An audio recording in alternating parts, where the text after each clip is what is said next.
by the way? The gods. The gods? Okay. Okay, you. Okay. Time starts in 3, 2, 1, go.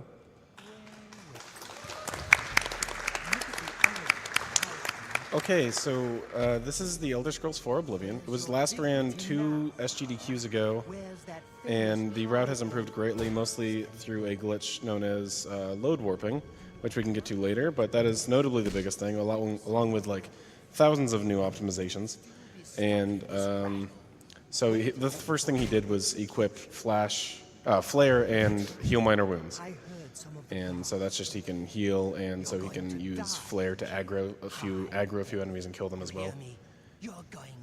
Not much we can really do at the beginning here. It's pretty slow, but it will speed up very greatly once we get out of the sewers. I guess we could do a little roll call then. So. Yep. I'm Garish Goblin. The Fun Cannon. I'm Bubbles Del Fuego. I'm His Bolts. And interesting enough, Garish has world record, Fun Cannon has second place, and we are tied for third. That's pretty cool. I know it. Oh, you can mention what happens right here. And the first trick is right here, actually. So we try to actually pickpocket the guard while we're already in jail, and that makes them very confused because you're already in jail, though they do have to catch you first. Which... they're not actually catching him. Sometimes it could be a little finicky if the guard doesn't There see we you. go. Yeah, there we go. So they try to arrest you while you're already in jail, so they can't actually do that. But it just brings all the NPCs in the room much, much faster. Yeah, it saves like 10 seconds. And he did a little flare there. The spell, not like artsy stuff. And to like begin the aggro on him, so he only needs to do 4 punches now, which normally takes 5 attacks. You aggro them to make them run faster, because normally they walk very, very slow. Ooh, the 3 hit in the... Ooh. An aggro one of them makes all of them aggro on you, so you can just aggro one and then run ahead, and the rest of them will carry. The one that matters here is Reynolds. That one, as long as she's out in front, it'll spawn out these 3 enemies, and then once they're all dead, it just progresses the story as fast as possible. And they'll spawn right there all the time, always. And the game is run on the easiest difficulty and make sure you one-shot them pretty much every time. And once again, you're just getting them ready so they're 1 hit away from being aggro. Sometimes, even though you'll do 3 fireballs, you'll still be 2 hits away. But you just got to be safe. Just constantly cutting off what he says. Yeah, so here coming up is actually one of the only orange, like pure RNG sections. This wall can break pretty fast, or it can break 5 seconds late, and looks like we got the fast one. Yeah, I'm not even sure if that's like RNG or if it like depends on the rat's movements or what the Emperor does. Yeah. Or... The rat itself just has 2 different animations that can do. One takes down the wall, Yeah. one just waste time. And yeah, this is just the sewers. You're just going through and you're trying to escape. It takes about like 5-6 minutes or so, and like, or more like 6 or 7, and Just pretty much pure movement optimization at this point. And I guess we can mention why we chose the High Elf female. That's the tallest character in the game, and for some reason, there's like a programming ratio that just means that if you're taller, you move faster. Bethesda. Yeah, so. And that's about it. So just clearing through the hallways, knowing when the audio is going to come so you can see him tilt down to click continue. It's extremely highly optimized, and the time goes down really, really far by Goblin, just completely coming into the community and owning it. I think he's done that before with a different one as well. But yeah, this is...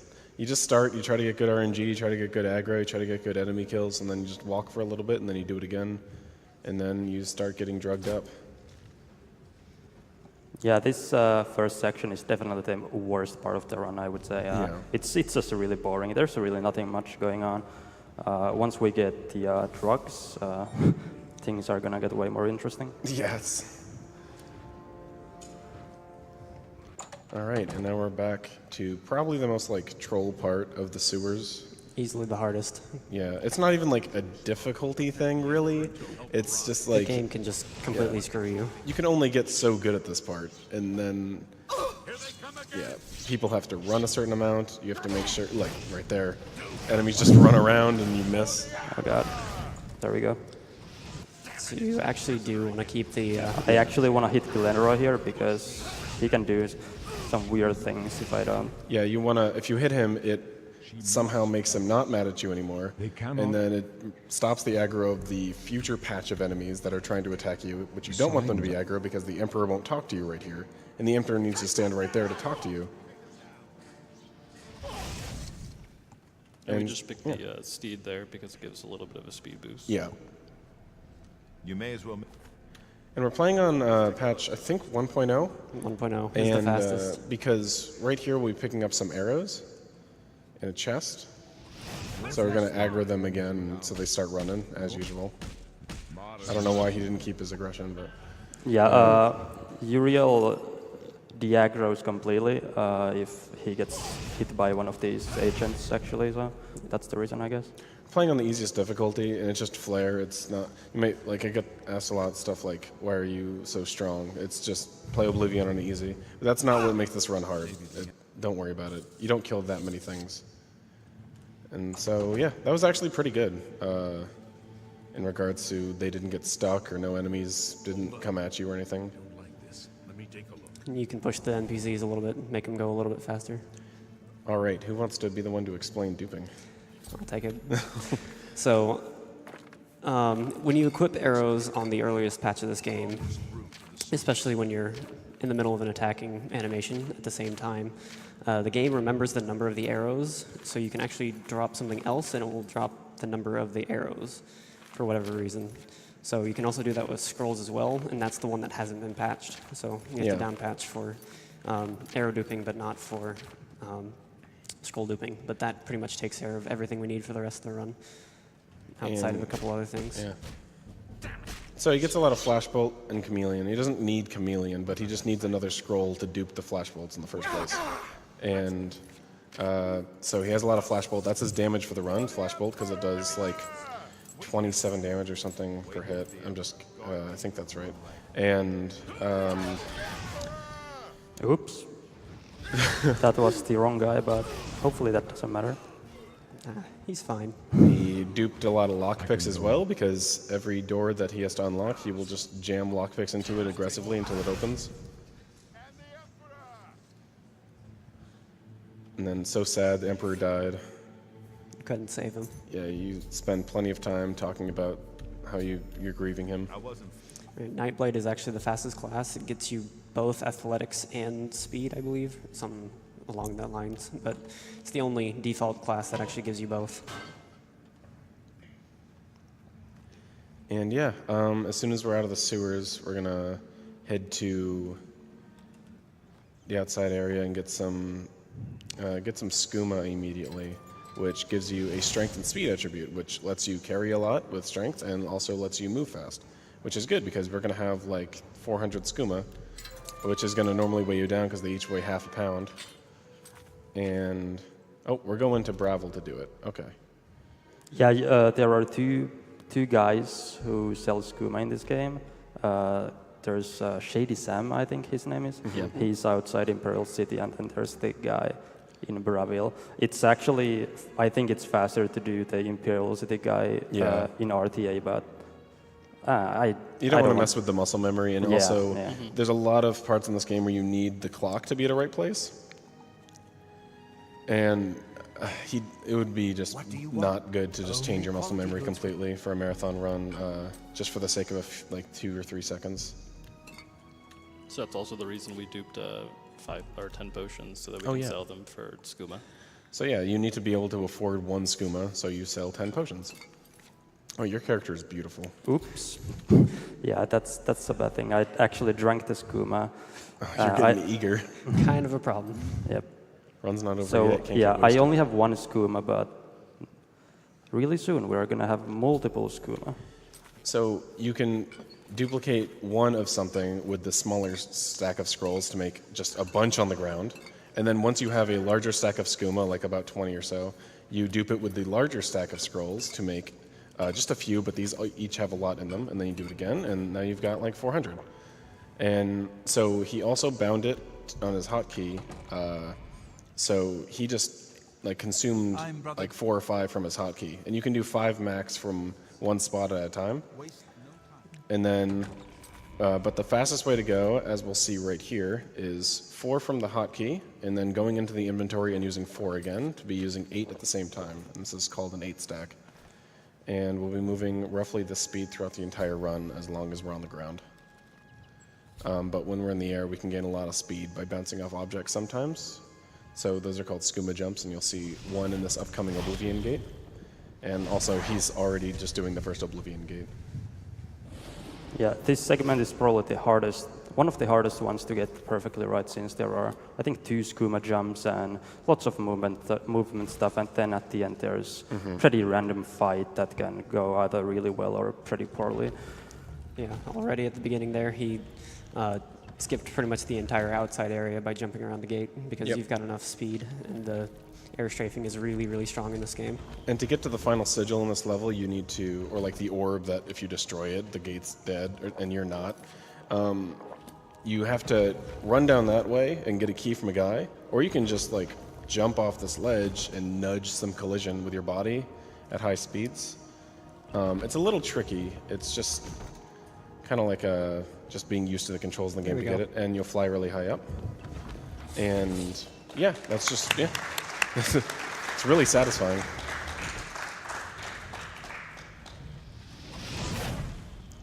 And right here, we'll be setting up our first... Second. Well, second, yeah.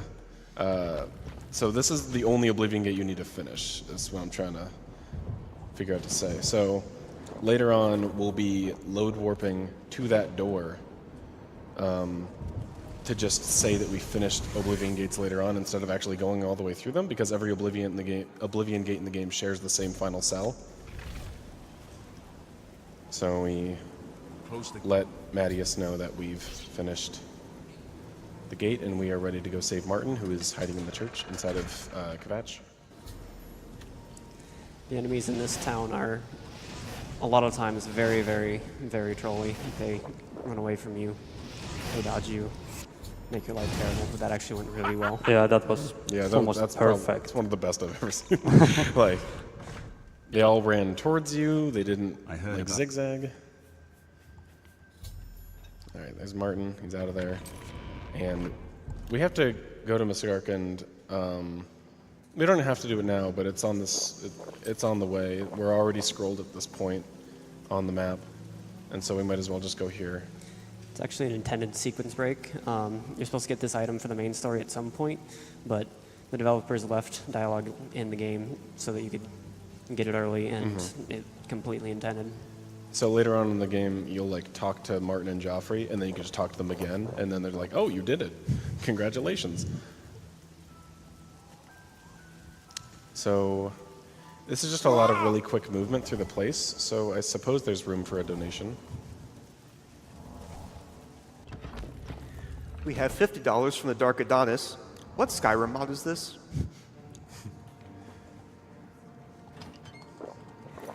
We have $15 from Rodvit. Good luck to Garish for the TES4 Oblivion run. I've got fond memories of speedrunning Oblivion on 360 using the paintbrush glitch. It's what introduced me to the speedrunning community. Oh yeah, that glitch, that's old news. The 90% run for this game is just going through walls and then getting to the end of the game through a trigger. And this is the no out of bounds. It's a really fun and competitive category, and it just takes a lot of like mental focus. Yeah, nobody likes any person. It's just way too fast. The clips are super random. Yeah, you don't like it, but you played it like 4 times and got murdered, so. I guess so. And here's the first load warp. So he's going to load a previous save real quick, and then he's going to try to open the next door and hit the escape menu at the same time, which will confuse the game, and try to load the area in the save, but the character that you have in your other quick save. So right after he duped Skooma, he made a save file really quick outside of the door to the Wayne and Priory, and then he just quick saved after getting the stone and brought it right through. So his character from inside the dungeon is just back here, so he doesn't have to do any of the backtracking. These guys can be super dodgy sometimes. You're back. In general, the AI in this game is like, they strafe super fast, and since the flash bolts travel pretty slow, it can be super difficult to hit enemies sometimes. So we're actually going to skip the inauguration process for Martin here, just by leaving after opening the door. It continues running in the background, but we can go off and do other things that we need to do. And yeah, during this time, we can spend some time just completing another quest early before we need to. And we're going to get a Daedric item. So right here, we're going to go get the Umbra. And for this to be like a legitimate Daedric item, we need to do a Daedric like shrine quest to get it. So we can't just pick up the Umbra, which in itself is a Daedric item. We can get the Umbra to trade it for a different one, though. So we're going to get this and then trade it in for the Mask of Clavicus Vile. And which is in itself is a bug in a sequence break. It's supposed to be level 25, I think, to be able to start the quest. But by getting the sword first, it still gives you the completion objective for the quest. And so the save file that he had before going in there, he got the sword, quick saved, reloaded the save file that was outside, interacted with the door while he paused, and then when he was in the pause menu, he loaded the quick save. It's kind of like hard to follow, but it's really simple. And so he's got the sword, and he's running back up here to the shrine, which is conveniently right next to it. You approached.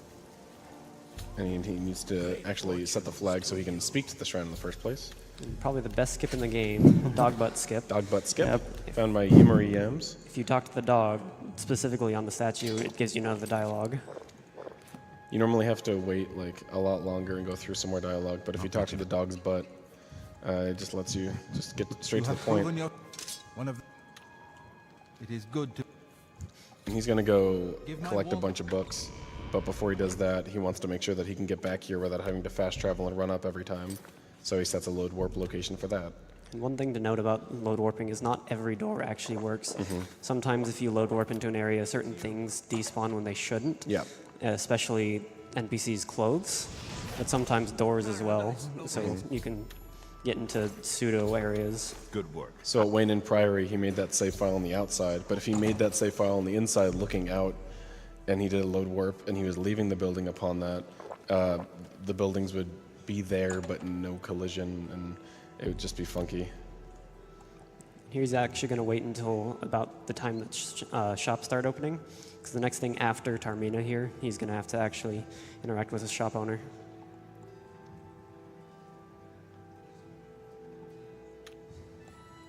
All right, right before 8 a.m. is really nice. You must.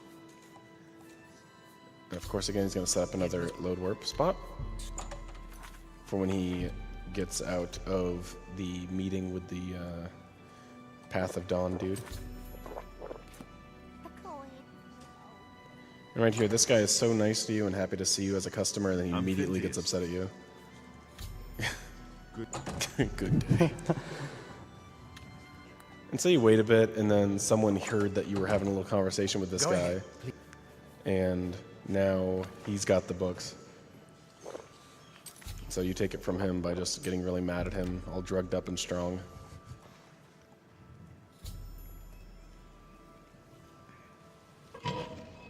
And we just couldn't wait to get back into the sewers again. We're actually going to go this way on purpose when you're supposed to actually go to Boris right now. But if we did do that, Boris would take forever to actually get through the sewers. He tries to kill every single enemy. It's just not worth it. So we're going to actually come all the way to where we're supposed to go, drop all the aggro by quick saving, quick loading, and then waiting for him. Nice. That's the hardest scuba jump in the game. That's Saves like 2 seconds max. saves 2 seconds. I really wanted to get that. Like, I practiced that so hard today just to get I'm it. so happy. So he's done this glitch earlier in the run, but if you just quick save and reload when you go through into a different cell, even though if you didn't quick save and reload, you would still have enemy aggro on you and you can't wait or fast travel. But if you just go through another cell and there's no enemies around you, you can just quick save and reload, and there's a good chance that no enemies will be on you. And then he was able to wait, and then Boris can travel all the way through without having to fight any slow enemies. And so that's your meeting with the guy.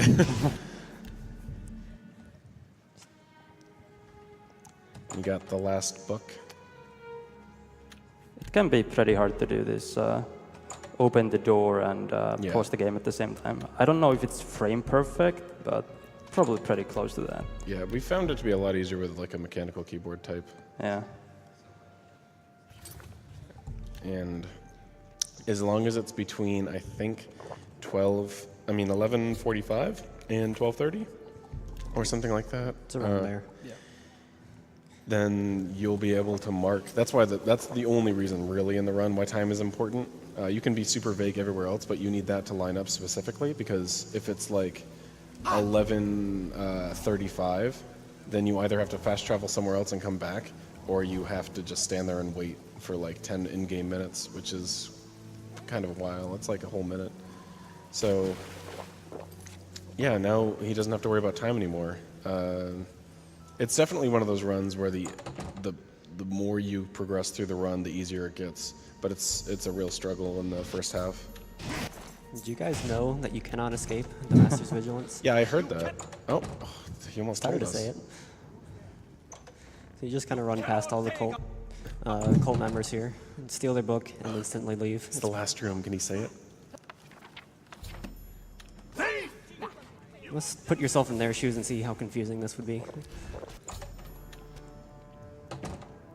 And so as soon as you get out of that room, you just load warp out, because you needed to get So you can either wait for Mankart Cameron to go through the portal to get that notification, which takes like 10 seconds, or you can just quickly leave and you get the notification saying that he left. And then once you have that, the flag for the quest finishes, and then you can just, by the time I'm done describing it, he's already starting his next one. As he load warp all the way back up to Cloud Ruler Temple, and he's on his way to kill the spies for Joffrey. And if you want to know who the spies are, then you got to play this game casually, because this is going by way too fast. But I really hope you play this game casually if you haven't. This is literally one of the best games of all time. He's waiting here specifically for about 7 a.m. That's where both spies end up going to their house together. Otherwise, they can be in other random parts of the city, and it's hard to track them down. I don't know why. We used to have just the route, just kill one in the house and one by like a shrine, but... Oops, you didn't mean to do that. So you can see me making some save files randomly. They don't make sense right now, but they'll make sense later in the run.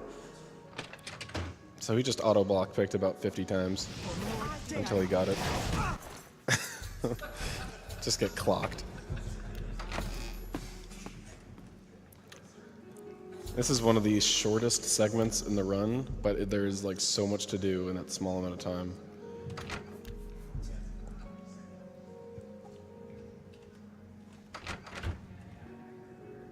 And now Brumagate.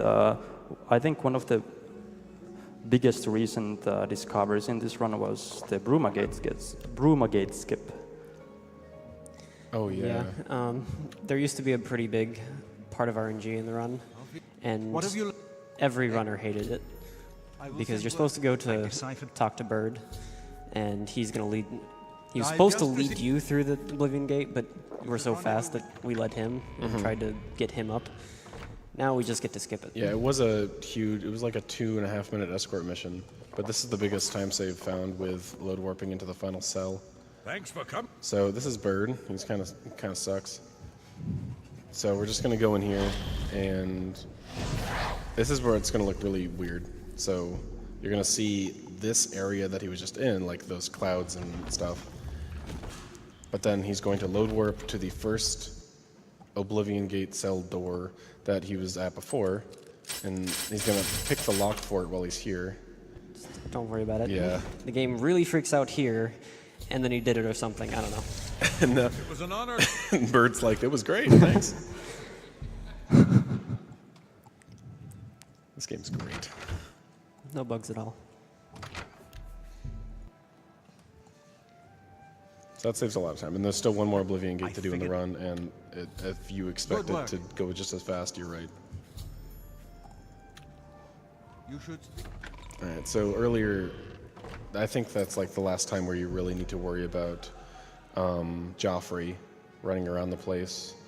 But before he went to go talk to Bird, Joffrey could have been anywhere, and he's just a real hassle to find at Cloud Ruler Temple, so that's why he was waiting a little bit every now and then just to make sure that he would spawn right next to him, and he got lucky enough that he did. Now we're off to Sankator. it can be a big spot of RNG as well, just from the ghost activity, because there are 4 ghosts that you have to kill through the area. Yep. I made sure to count. And there's you only need 1 piece of armor, and Joffrey's like, there's 1 piece of armor here, and so, yeah, and then Martin dons all the armor for the final Great Gate battle, and he can die really easily during it, so we kind of wish this armor was a little bit stronger, but as long as it's fast, we do it. So this is like one of the biggest and coolest movement tech areas of the run. It's just so like fluid, and you have to make sure that you don't get stuck in anything or be too slow or lose your way, because all the skooma recharge points that are just almost always going to be the same. And you'll notice the bar on the top right keeps track of the skooma, so it lets you know when it's depleted. And there's like a fourth of a second where you can reconsume skooma from your hotkey, and you won't stop moving. And it's really hard to time that, but as long as the fluidity keeps going throughout the entire run, it can really make a difference in your time.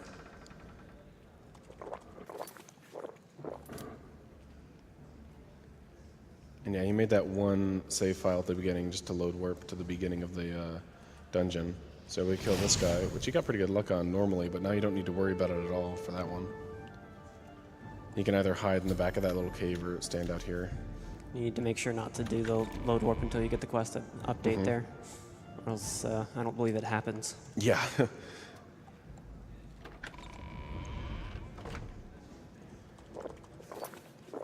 this next ghost coming up is the heaviest RNG in this part of the run. If he doesn't walk out of his little cell, He's shy. just like that, There's all these people watching. wastes about 10, 15 seconds, something like that. Yeah. And of course, because it's a marathon, we didn't get the best RNG, but whatever. You got the sewer jump. That's all you got to care about. Yep. And that should be the last one. Yeah, if you load warp back here, like first try really fast, it saves like a second, but there's no real consistent point. And you quick save reload, and then wait, and then all the guys should be back this year. There it is.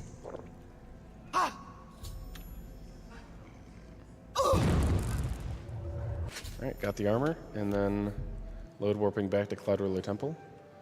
Quick saving, opening the door and pausing, loading the quick save. And then the quick save is on the other side of the door. My program.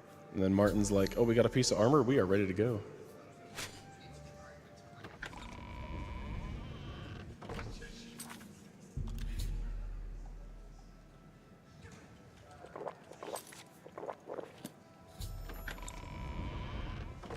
So here we're just gonna alert the leader of Burma that we're planning to pretty much draw all the fighting here and make the Great Gate spawn.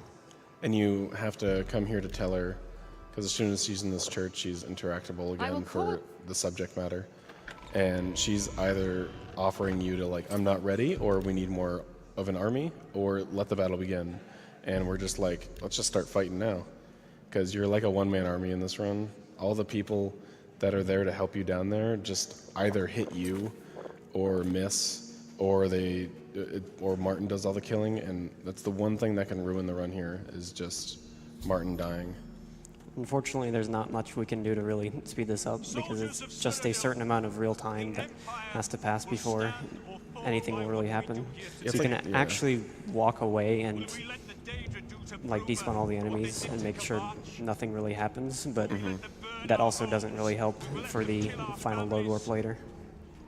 And after he comes out of the Great Gate, there's a few enemies that are here, and sometimes like eliminating a lot of the final wave of scamps that are there will reduce the odds of a scamp being outside of here as well. So there's just it's annoying mostly just because Martin can die, and it's an auto scroller, but you still have to like focus a little bit. And it's a good time for donations. He's just going to wait for enemies to spawn and then get into the Great Gate and then make sure Martin doesn't die. He's cool with it. We have $150 from Rebang Bang. Stop right there, criminal scum. You've stolen my sleep schedule. So much respect and thanks to everyone involved with SGDQ this year. You're all doing a fantastic job. Put this towards Runner's Choice.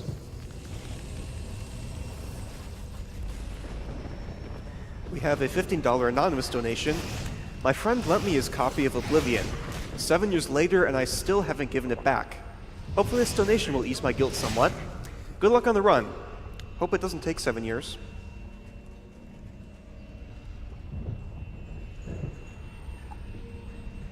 We have $10 from Oblivion Walker. Best Elder Scrolls game ever.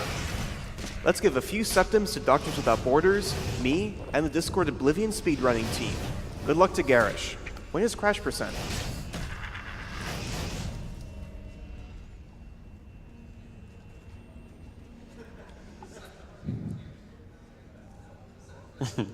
So yeah, you can just punch Martin if you want to, and then run up to a rock, and the Martin's going to try to attack you the whole time because he's aggroed, and it's a guarantee that he'll stay far away from the enemies. But it's not only is a lot less action-packed, but you'll have to come back down here when there's a lot of enemies.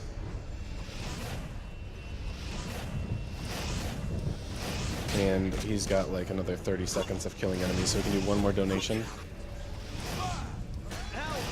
We have $5 from Kuro.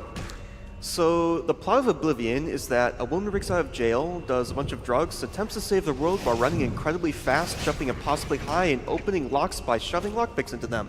Got it. I'm not even sure if the character is aware that he's saving the world. Let's be honest He here. skips past all the dialogue. And here, if you saw what we did with the Brumagate, the exact same thing is happening here.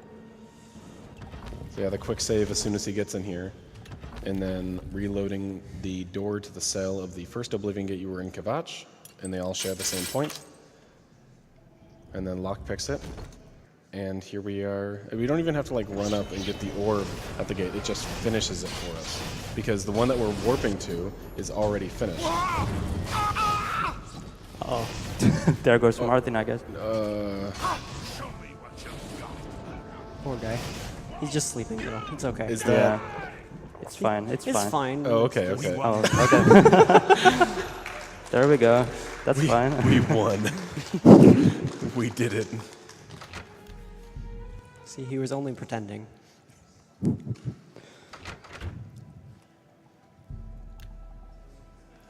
And so he waits for Martin to like stop being dead and come back up here. And he's gonna somehow learn a spell that opens up a portal to paradise.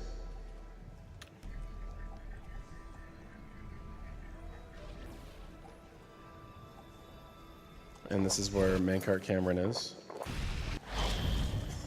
We have a lot of skooma this run. Yeah. Usually you only have like 400, but for some reason I made like 5.5.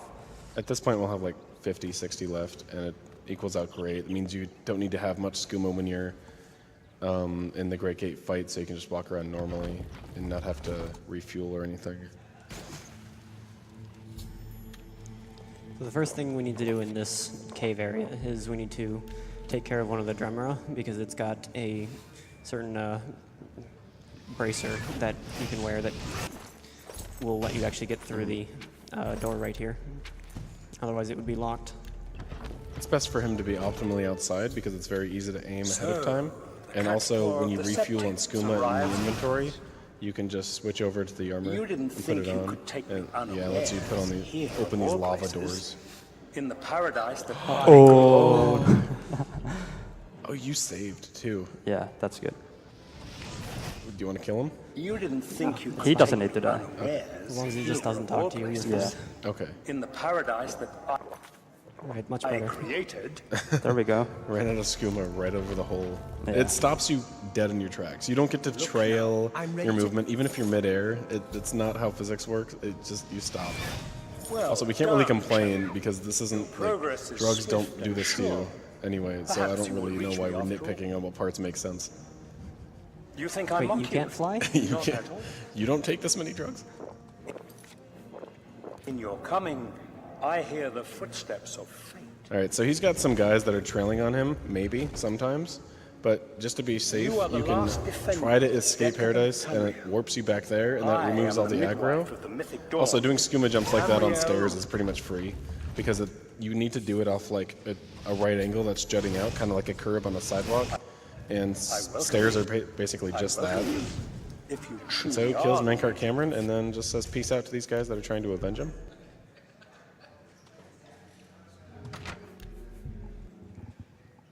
And now it's just the last part of the game coming up. Blade, you found. Alright, so we killed Mankar Cameron, got his stuff, and now Martin is going to save the world.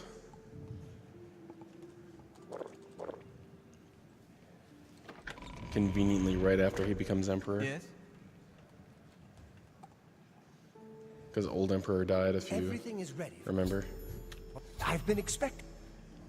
Martin This is actually one of the only places where quick save, quick load is actually used to skip dialogue. Most places it doesn't save any time. It'll skip the dialogue, but animations will keep playing, or it just won't save time. But this place is an exception to that rule for this game. No.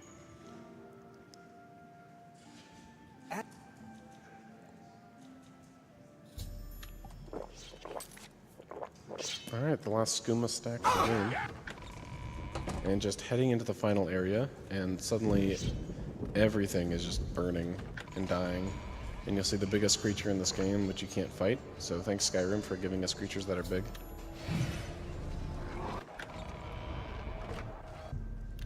And we wait for Martin to walk through, taking his time. He could have died on the way here, but he didn't. Oh, hello. Perfect. That's beautiful.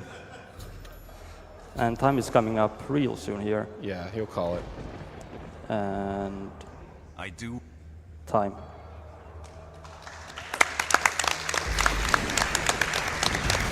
I think we got a 3703.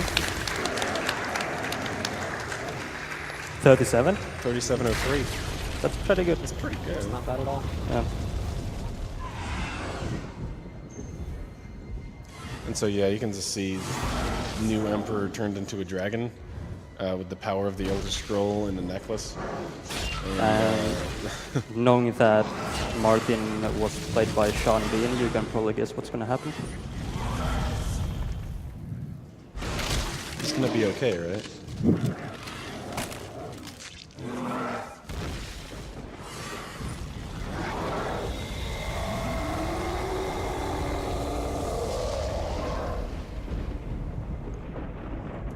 Like, you think everything's gonna be okay, but then just like the dragon just turns to stone. Like,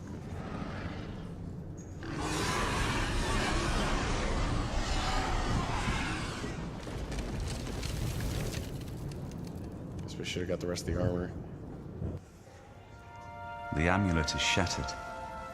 Dagon is defeated. With the dragon's blood and the amulet of kings, we have sealed the gates of Oblivion forever. The last of the Septims passes now into history. I go gladly, for I know my sacrifice is not in vain. I take my place with my father and my father's fathers. The third age has ended, and a new age dawns. When the next Elder Scroll is So, written, if you want to learn this game, shall be if you want to discovered. learn anything about Elder The Scrolls shape of the speedruns, future. The fate of the speedrun.com/Oblivion, we have all the resources, These things the leaderboards, now everything over there. So. Yeah, belong open to you. Discord.